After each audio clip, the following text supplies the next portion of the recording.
It was an international disaster what happened in the Oval Office today. What was intended to be the start of negotiations over a deal concerning Ukraine's rare earth minerals turned into a remarkable confrontation. The twice impeached, criminally convicted felon-in-chief Donald the Con Trump and J.D. Vance chastised Ukrainian President Vladimir Zelensky, telling him he wasn't grateful enough to the United States. Take a look. I'm talking about the kind of diplomacy that's going to end the destruction of your country. Yes, but if you are not strong... Mr. President, with respect, I think it's disrespectful for you to come into the Oval Office and try to litigate this in front of the American media. Right now, you guys are going around and forcing conscripts to the front lines because you have manpower problems. You should be thanking the President for trying to bring an end to this conflict. Have you ever been to Ukraine that you say what problems we have? I have been to. Come once. I've actually watched and seen the stories, and I know what happens is you bring them on a propaganda tour, Mr. President. Do you disagree that you've had problems bringing people into your military? We have problems. And do you think that it's respectful to come to the Oval Office of the United States of America and attack the administration that is trying to prevent the destruction of your country? A lot of questions. Let's start from the beginning. Sure. First of all, during the war, everybody has problems, even you, but you have nice ocean and don't feel now, but you will feel it in the future. God bless. You don't know that. God bless. God bless. You will not have a war. Don't tell us what we're going to feel.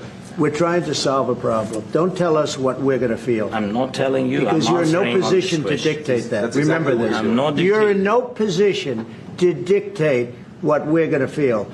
We're going to feel very good. You will feel influence. We're going to feel very good and very strong. You will feel influence. You're right now not in a very good position. You've allowed yourself to be in a very bad position, and he happens to be right about it. From the very beginning of the war. You're not in a good position. You don't have the cards right now. With us, you start having cards. Right now, you don't. Yeah, you're playing cards. Mr. President. You're playing cards. Serious. You're gambling with the lives of millions of people. You're gambling with World War III. You're gambling with World War III.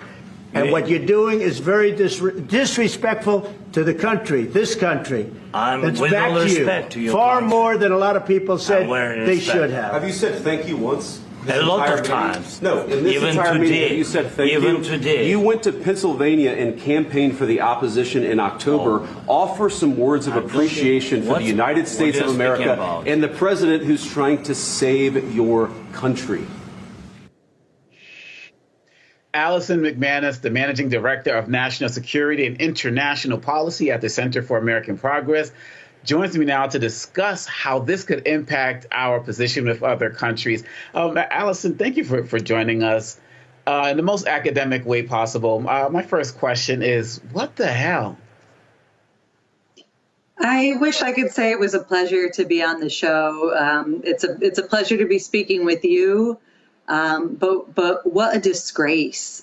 I mean, how do you watch, listen, see the way that President Trump, Vice President Vance, and the other president of the United States, Elon Musk, online have debased themselves in their attempt to humiliate a hero like President Vladimir Zelensky? It's a disgrace. There's just no other way to put it. It's embarrassing to watch. I feel embarrassed as an American that this is the way that we would treat a noble partner and a noble president like Vladimir Zelensky. So, Allison, we know that when meetings like this happen, so many conversations and debates can happen behind closed doors. There could be shouting matches and the like. But some people are saying the way that this was staged, the way that J.D. Vance was there as well, that people are looking at this more of a sabotage and an ambush than something that was kind of happened spur of the moment because of the tone and some disagreements. How do you see it? This was absolutely deliberate. President Trump and J.D. Vance invited Zelensky to the United States under the pretense that they wanted to enter into good faith negotiations around how Zelensky could save his country, save his countrymen, brave Ukrainians who have been fighting on the front lines, who have been dying for their country. He came to the United States in good faith on their behalf. and frankly, on behalf of Europeans and Americans, because we also have an interest in standing up to Putin's aggression. He came in good faith, and they completely threw him under the bus. This was not something spur of the moment. This doesn't just happen ad hoc. This was absolutely something planned, and we know that it's something planned because it's in line with the type of approach that the Trump administration has been taking to the negotiations, and because we saw this really as something that was coordinated, happening not only in their discussions in person with Zelensky, but also in the way that we saw, again, online, Elon Musk making fun of Zelensky for his clothes. He wears those clothes to show solidarity with his troops on the front lines. He doesn't shave his beard because he wants to show solidarity with troops on the front lines. So 100%, this was a deliberate attempt to humiliate Zelensky, a partner in American and European Americans and Europeans standing up to Putin. We actually have a soundbite of what you were just talking about. Take a look, everyone. My second question for President Zelensky. Why don't you wear a suit? Why don't you wear a suit? You're at the highest level in this country's office, and you refuse to wear a suit. Just want to see if do you own a suit? Yeah, you have problems. A lot of Americans have problems with you not respecting. I don't have such. Office. I will wear a costume after this war will finish. Okay. Yes, maybe something like yours. Yes. Maybe something better. I don't know. We will see. Maybe something cheaper than. Yeah. Thank you. Thank you for. And when we look at that Allison, reporter mocking him and making fun of him like that, it just really makes me wonder. And then kind of going off of what you were saying, Trump also said right at the end of that, this is going to make for great TV and great ratings or something to that effect, which also makes it seem more and more like an ambush. Are you, as I should say, for lack of a better word, pessimistic as many people feel today who have said that this is unquestionably the end of basically an 80-year period of alliance building in United States history, and that this government is firmly on the side of countries like Russia and China and Iran, or is that a stretch too far? It remains to be seen, but I think the writing is on the wall, and we've been hearing this from our European allies for a while now, including, I think there was some apprehension. Trump said months ago that he wouldn't mind if Russia invaded a European country. So this is just the latest and most egregious example now that Trump is occupying the Oval Office and is the one who is the commander in chief of our armed services, who's responsible for the United States national security and who's responsible for stewarding these alliances. Of course, these kind of demonstrations mean a lot more than whatever he may have said on the campaign trail. Now he's doing real damage that can't be undone. We heard after J.D. Vance's speech at the Munich Security Conference just a couple of weeks ago that some of our European allies are now considering the United States more as an adversary than they are as a friend. That includes stalwart allies like Germany. So I think that there's real damage here that's being done that can't be undone. And the real harm of this, the real shame of all of this is that we have really an interest in seeing a just war. We have an interest in seeing a just end to the war in Ukraine. Trump talks about peace. Everybody wants to see peace. That's not the question. What he is doing is he is emboldening Putin to continue with his aggression. So not only is he not doing the serious work of trying to support Zelensky in achieving a just and lasting peace for Ukrainians, he is also emboldening Putin to potentially take further steps down the line that will jeopardize European security at a time when the Europeans realize they can no longer count on the United States as an ally. So what we're seeing is really a fundamental reshaping of the kind of transatlantic security alliances that have kept Americans and Europeans safe since the end of World War II. Questions from the panel. Michael, your question. Yes, thanks for coming on and sharing this information with us. So I guess, well, maybe two questions I have. One would be, where does Vladimir Zelensky go from here? We know he left the White House today. Actually, he was escorted out.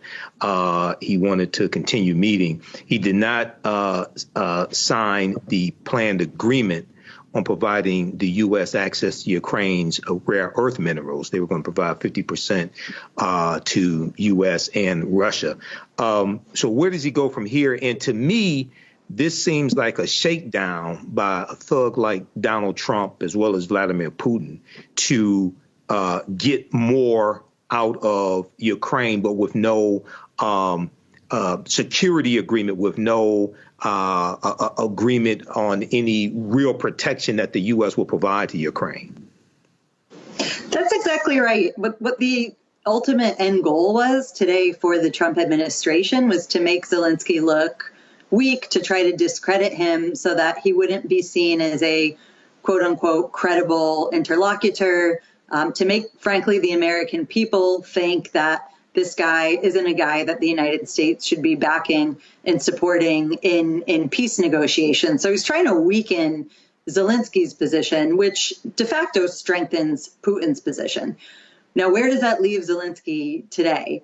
Well, two things. First of all, there's still an active conflict that's happening. Zelensky is still the president of a country that is actively at war. There are Ukrainian troops on the front lines right now, and that's going to be Zelensky's number one priority as he returns to Kyiv, is thinking tactically about how to hold the territory that Ukraine has held thus far and ensure that Russia is not able to make further advances. We saw at the end of last year that former President Biden was able to use presidential drawdown authority to get weapons to Ukraine, but those aren't going to last forever. So one thing that Zelensky's going to have to do is to think tactically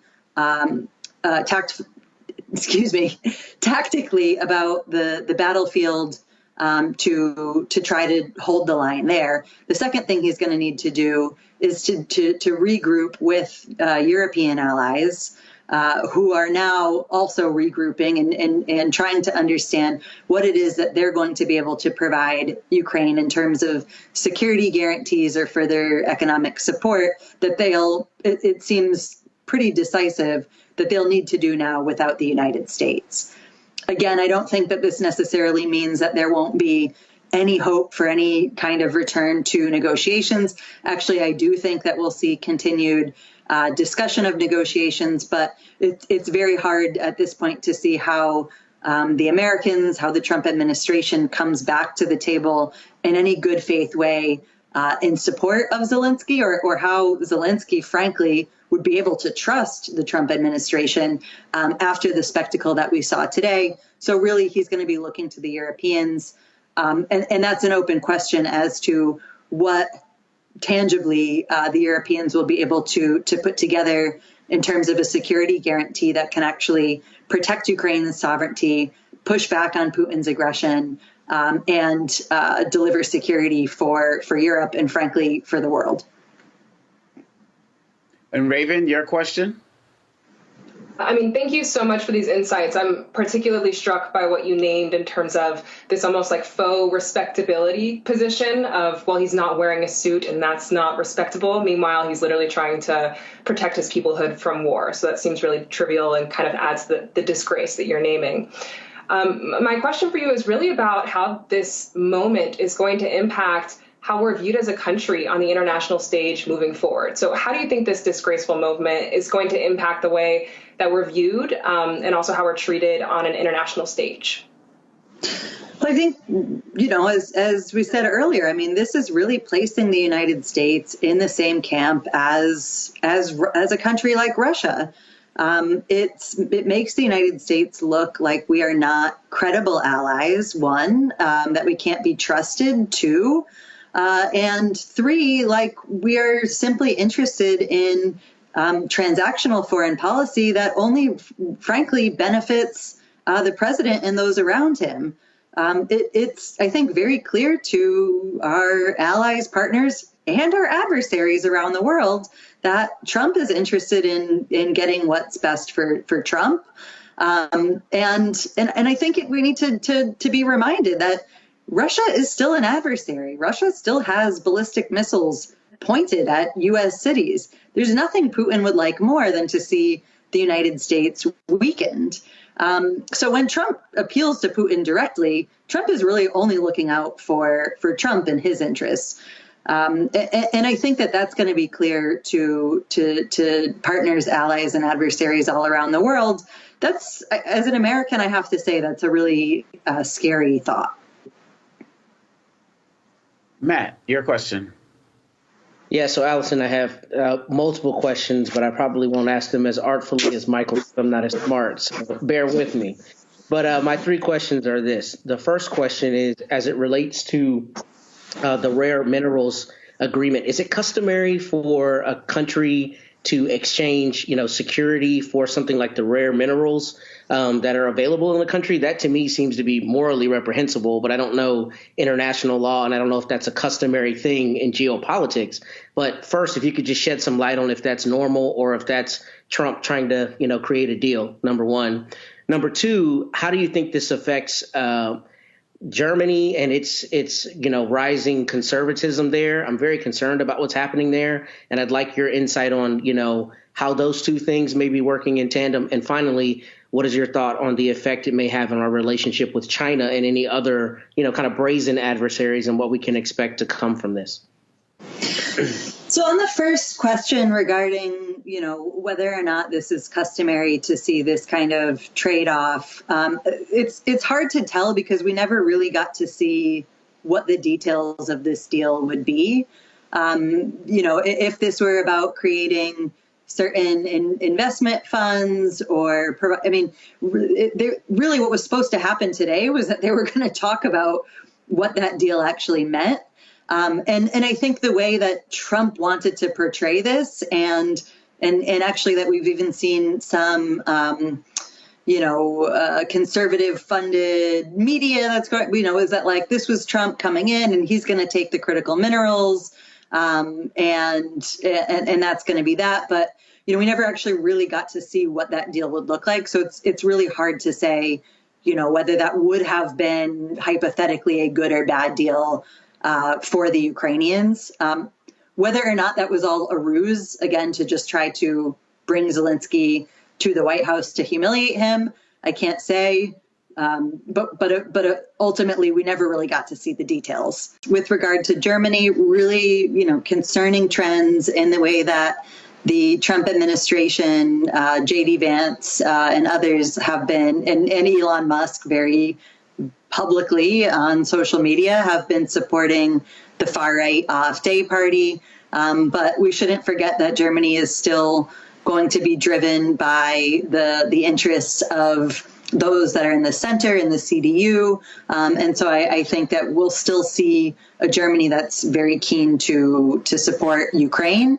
But let's keep an eye on what some of those far-right trends look like in the way that these parties are bolstering each other all around the world. With regard to the question on China, I do think that, we should keep in mind that after years of isolation on the world stage, after years of economic distress because of global sanctions, including many sanctions from the United States, Russia is in a really weak position.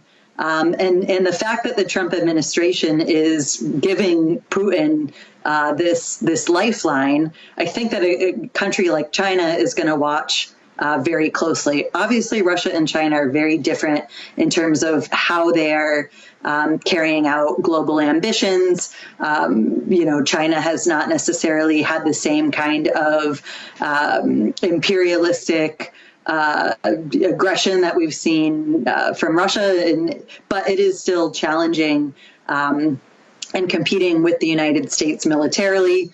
And certainly we'll be watching what happens in Ukraine and looking at the United States, again, as a country that is willing to negotiate, willing to play ball with authoritarians. Well, last question, since we do have you for this time. I'm already seeing in the comments here. I'm seeing in comments in other spaces, and I'm sure you're seeing it as well. Why should Americans care? We need to not be engaged in these other wars. Know this, know the. Some people actually think we have U.S. troops there. I mean, they just don't know. Why should the average American care about what happened today? I think we should remember, and this is, not something that is present in our lifetimes for most Americans, this idea of being drawn into this kind of world war. But, the alliances that we developed after World War II, we developed because we did not want to see another land war in Europe. We did not want to see Americans going overseas to fight and die on European territory. And let's not forget, during World War II, the United States was attacked as well. During the Cold War, we saw that Russia was training its nuclear warheads on the United States. Russia still has nuclear missiles that are pointed at the United States. So even if it feels here in the U.S. like we're living in this time of relative security, we need to remember that is because of the alliances that we built. That's because we now get valuable intelligence. We have these security guarantees with our European partners where we know that we can share the burden of providing for security and providing for defense. If that goes away, as it looks like it's going away right now, we are very, very much on our own. The amount of money that we have given to Ukraine, and this hasn't been, American boots on the ground, pales in comparison to the kind of tax cuts that we just saw, passed in Congress. So, we need to just keep in mind that while it may be that we invest a little bit today in these alliances and in these partnerships, we are very much benefiting and we are saving costs down the line. Costs and American lives down the line. Hello, I'm Isaac Hayes III, founder and CEO of Fanbase. And right now we're accepting investors in our $17 million round to revolutionize the future of social media.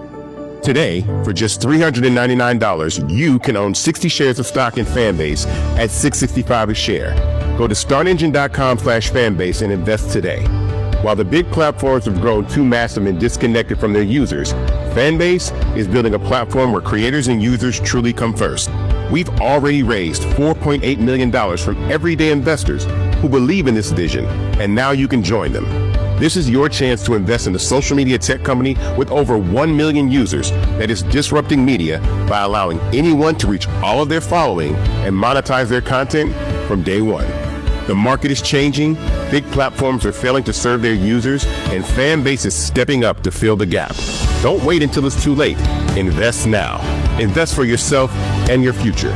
Go to startengine.com/fanbase and own the future of social media.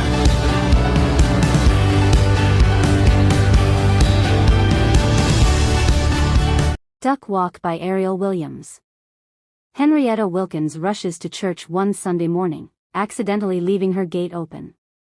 Her duck, Duckwaisha, seizes the chance to take her 5 ducklings to the local pond. Along the way, the ducklings fall into a manhole, causing a town-wide rescue effort. After a frantic search, Duckwaisha finds her ducklings safely swimming in the pond, and the heartwarming story makes local news. Meanwhile, Henrietta realizes her mistake and panics, but the firemen reunite her with Duckwaisha and her ducklings, bringing a happy ending to their adventure. Get your digital copy today at lulubooks.com and experience the adventure in EPUB or PDF format. Make sure you have a compatible reader to dive into this unforgettable journey. Don't miss out, unlock the secrets, and let the story begin. The Park of Secrets. In the year 2060, near the heart of Florida, just a stone's throw from Disney World, stood a theme park unlike any other, a place known as the House of Secrets. It was a magical park, much like a state fair, filled with towering rides, carnival games, and parades that drew people from all over the world. But among the grand Ferris wheel and the colorful day parade, there was one attraction that outshined them all, the parade princess, a mesmerizing mermaid named Kenya. Kenya was a sight to behold. At 22 years old, fresh out of college, she had the kind of beauty that drew people to her like moths to a flame. Her brown skin glowed under the park lights, her hair a stunning mix of purple and pink that cascaded over her shoulders. Little pink hearts adorned her cheeks, and a ribbon of color stretched across her nose. But it wasn't just her beauty that made her special. Get your digital copy today at lulubooks.com and experience the adventure in EPUB or PDF format. Make sure you have a compatible reader to dive into this unforgettable journey. Don't miss out, unlock the secrets, and let the story begin. A dying planet, the last harvest. In the year 2060, Earth is a shadow of its former self, choked by pollution, endless concrete, and abandoned by nature. Only a small fishing village by the sea has managed to preserve the planet's last untouched forest. In this dying world, June and Win, two young girls and the last children in their village, cling to the remnants of hope and innocence. Win roams the forest, collecting the season's last harvest, while June sings songs that echo with a haunting beauty through the village. Get your digital copy today at lulubooks.com and experience the adventure in EPUB or PDF format. Make sure you have a compatible reader to dive into this unforgettable journey. Don't miss out, unlock the secrets, and let the story begin.